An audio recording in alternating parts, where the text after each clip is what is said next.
बच्चों, कैसे हो सब? सब अच्छे होंगे। तो चलिए आज का हम अपना अध्याय आरंभ करते हैं। आज हम पढ़ेंगे विराम चिन्हों के बारे में। तो बच्चों, विराम चिन्ह क्या होते हैं? हम क्या जब भी अपना कोई वाक्य बोलते हैं, अपनी कोई बात कहते हैं, तो हमें कहीं पर थोड़ा सा रुकना पड़ता है, कहीं पर हमें तेज गति से चलना होता है, कहीं पर हम अपना वाक्य पूरा करके रुकते हैं, कहीं पर हम थोड़ा बीच बीच में बोल कर रुकते हैं। तो ये जो ठहराव है, यहाँ पर हमें कुछ चिन्हों का हम प्रयोग करते हैं, वही क्या होते हैं? हमारे विराम चिन्ह। तो चलिए पढ़ते हैं हम विराम चिन्ह कौन कौन से होते हैं। देखिए, रोको मत आने दो। दूसरा है यहाँ पर वाक्य रोको मत आने दो। अब देखिए यहाँ पर विराम चिन्ह का प्रयोग किया गया, अल्प विराम का यहाँ प्रयोग हुआ है। एक अल्प विराम का प्रयोग, वाक्य हमारा शब्द जो है हमारे दोनों में एक जैसे हैं, लेकिन एक अल्प विराम का प्रयोग थोड़ा सा बदलने से हमारे वाक्य जो है उसका तरीका भी बदल जाता है। जैसे देखिए, रोको यानी कि उसे रोको, मत आने दो, उसे आने नहीं देना, उसको आपको रोकना है। फिर रोको मत, यहाँ पे बोला गया कि रोकना नहीं है, उसको आने दो।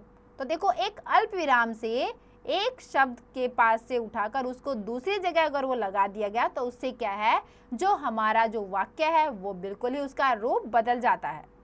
तो इसीलिए हमें क्या है, सही विराम चिन्हों का प्रयोग करके अपनी बातों को स्पष्ट रूप से कहना है।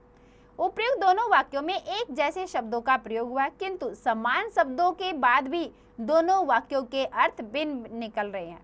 इन दोनों वाक्यों के अलग अलग अर्थ विराम चिन्ह के कारण ही निकल रहे हैं। ठीक है। भाषा के मौखिक रूप में भावानुसार विभिन्न स्थानों पर रुकने की प्रक्रिया विराम कहलाती है। यानी कि जहां जहां पर हम थोड़ा थोड़ा रुकते हैं ना, रुक रुक कर अपनी बातें बोलते हैं, वो क्या हो जाती है? विराम चिन्ह। तथा रुकने की इस प्रक्रिया को लिखित रूप में प्रकट करने के लिए लगाए जाने वाले चिन्ह विराम चिन्ह कहलाते हैं। अगर हम बोल के रुक रहे हैं तो वो हो जाता है विराम, और अगर हम लिख के अपनी बात बता रहे हैं वो हो जाता है विराम चिन्ह। तो इसकी देखिए परिभाषा कैसे लिखेंगे हम। वाक्यों को लिखते समय कुछ स्थानों पर रुकने का संकेत देने वाले चिन्हों को विराम चिन्ह कहते हैं। तो हिंदी में हमारे कौन कौन से विराम चिन्ह हैं, देखिए पढ़ते हैं। हिंदी में प्रयुक्त होने वाले कुछ प्रमुख विराम चिन्ह निम्नलिखित है। सभी विराम चिन्हों का पे नाम है और साथ में उनका चिन्ह भी दिया गया है कि उसका चिन्ह कैसा होता है। तो देखिए, पूर्ण विराम है, इसका चिन्ह दे रखा है। फिर है अल्प विराम और उसका चिन्ह, अर्ध विराम है, प्रश्नवाचक चिन्ह, विस्मयादिबोधक चिन्ह, योजक चिन्ह, उद्धरण चिन्ह, लाघव चिन्ह, कोष्ठक, और 10वां है निर्देशक चिन्ह। तो सबसे पहले हम पढ़ते हैं पूर्ण विराम। तो पूर्ण विराम देखो, पूर्ण विराम का अर्थ है पूरी तरह रुकना, यानी कि अपनी बात कहकर पूरी तरह से रुक जाना, वहां पर हम लगाएंगे पूर्ण विराम। इसका प्रयोग वाक्य के समाप्त होने पर किया जाता है। जैसे मधुर घर जा रहा है, पूर्ण विराम लगा दिया। मैं भारत का नागरिक हूँ, हमारी बात पूरी हो गई है तो पूर्ण विराम आ गया। दूसरा है अल्प विराम। अल्प विराम देखिए कैसा चिन्ह है इसका। वाक्य के बीच में बहुत कम समय के लिए रुकने के लिए विराम का प्रयोग किया जाता है। यानी कि वाक्य जब हम बोल रहे हैं उसमें बहुत ही कम समय के लिए रुकना पड़ता है, वहां पर हम करेंगे अल्प विराम का प्रयोग। जैसे, बेटा मेरे लिए पानी ले आओ, मैं आज आम, सेब और केले लेकर आऊंगा। तो यहाँ पर थोड़ा सा ही रुकना पड़ा, तो इसलिए यहाँ पर क्या लगाया है? अल्प विराम। आगे है अर्ध विराम। अर्ध विराम में देखिए, वाक्य में अल्प विराम की अपेक्षा, यानी कि अल्प विराम में क्या हमें थोड़ा सा ही रुकना पड़ा, लेकिन जब अल्प विराम से थोड़ा सा ज्यादा देर रुका जाए वहां पर हम लगाएंगे अर्ध विराम। ठीक है, ज्यादा देर रुकने के लिए अर्ध विराम का प्रयोग किया जाता है। जैसे, कल मैं दिल्ली जाऊंगा, वहां से मुंबई जाऊंगा। रात्रि के समय बादल गरज रहे थे, बिजली चमक रही थी और वर्षा हो रही थी। तो यहाँ पे अर्ध विराम चिन्ह का प्रयोग किया गया। आगे है प्रश्नवाचक चिन्ह। प्रश्नवाचक चिन्ह होता है प्रश्न पूछने के लिए। तो देखो, वाक्य में प्रश्न का बोध कराने के लिए वाक्य के अंत में प्रश्नवाचक चिन्ह लगाया जाता है। जैसे, आप कहाँ जा रहे हैं, क्या मैं अंदर आ सकता हूँ। दोनों वाक्य में प्रश्नवाचक चिन्ह लगा क्योंकि यहाँ पे प्रश्न पूछा गया। विस्मयादिबोधक चिन्ह। विस्मयादिबोधक चिन्ह में देखिए, विस्मयादिबोधक चिन्ह का प्रयोग हर्ष, शोक, घृणा, आश्चर्य, खुशी, दुख आदि के भावों को प्रकट करने के लिए शब्दों के अंत में किया जाता है। जैसे देखो, अरे यहाँ पर चाय गिर गई, वाह कितना स्वादिष्ट भोजन है। तो यहाँ पे विस्मयादिबोधक चिन्ह लगाया गया। आगे है योजक चिन्ह। इस चिन्ह का प्रयोग समान या विपरीत अर्थ वाले शब्दों के बीच में किया जाता है। या तो कोई समान शब्द हो या फिर एक दूसरे के विपरीत हो, वहां पर हम चिन्ह लगाएंगे योजक चिन्ह। जैसे, मेरे पास 5-6 पेंसिल है, तो 5 और 6 के बीच में योजक चिन्ह का प्रयोग किया गया है। रवि का भाई तिनके सा पतला है, तो तिनके सा, इसके बीच में भी योजक शब्द का, योजक विराम चिन्ह का प्रयोग किया गया। आगे आ जाता है हमारा उद्धरण चिन्ह।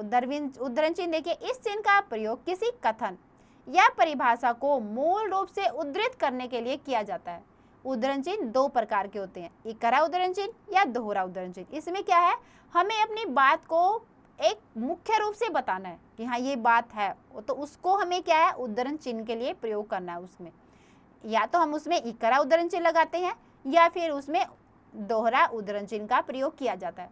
तो सबसे पहले आता है इकरा उद्धरण चिन्ह। इकरा उद्धरण चिन्ह में देखिए, किसी विशेष व्यक्ति, लेख, पुस्तक के शीर्षक या किसी लेखक अथवा कवि के उपनाम में इकरा उद्धरण चिन्ह का प्रयोग किया जाता है। जैसे मधुशाला हरिवंश राय बच्चन जी द्वारा रचित कविता है।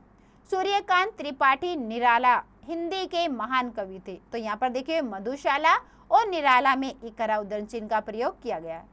आगे दोहरा उद्धरण चिन्ह, तो किसी व्यक्ति के कथन अथवा पुस्तक के किसी वाक्य को बिना परिवर्तन के लिखने के लिए दोहरा चिन्ह का प्रयोग किया जाता है। जैसे पिताजी कहते हैं भगवान के यहाँ देर है अंधेर नहीं, तो यहाँ पे दोहरा उद्धरण चिन्ह लगाया गया।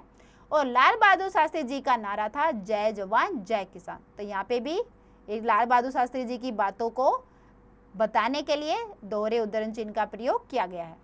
आगे आ जाता है बेटा लाघव चिन्ह। लाघव चिन्ह क्या होता है, देखो किसी शब्द को संक्षेप में लिखने के लिए लाघव चिन्ह लगाया जाता है। जैसे डॉक्टर अब्दुल कलाम भारत के राष्ट्रपति थे, तो डॉक्टर यहाँ पे हमने डॉ लिखा और यहाँ पे हमने लाघव चिन्ह का प्रयोग कर दिया। वैसे ही पंडित जवाहरलाल नेहरू देश के प्रथम प्रधानमंत्री थे, यहाँ पे भी हमने पंडित में प लिखा और हमने यहाँ पे लाघव चिन्ह का प्रयोग किया। आगे कोष्ठक। कोष्ठक में देखिए, वाक्यों में प्रयुक्त कठिन शब्दों के अर्थ या विकल्प बताने के लिए कोष्ठक का प्रयोग किया जाता है।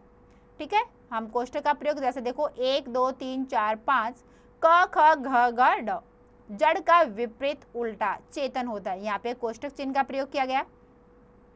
उसके बाद आता है बेटा निर्देशक चिन्ह। निर्देशक चिन्ह देखो, किसी बात का आगे उदाहरण देने के लिए निर्देशक चिन्ह का प्रयोग किया जाता है, यानी कि इसके आगे और उदाहरण है, उसके लिए हम क्या करेंगे, निर्देशक चिन्ह का प्रयोग करेंगे। जैसे निम्नलिखित उदाहरण देखिए, फिर हमने निर्देशक चिन्ह लगा दिया, फिर हम वहाँ पे आपके अपने उदाहरण लिखेंगे। आगे पढ़िए, यहाँ पर भी अपनी बातों को स्पष्ट करेंगे आगे, उसके लिए क्या है, निर्देशक चिन्ह का प्रयोग किया गया। तो बच्चों क्या क्या सीखा हमने पाठ में, देखो वाक्यों को लिखते समय कुछ स्थानों पर रुकने या संकेत देने वाले चिन्हों को विराम चिन्ह कहते हैं।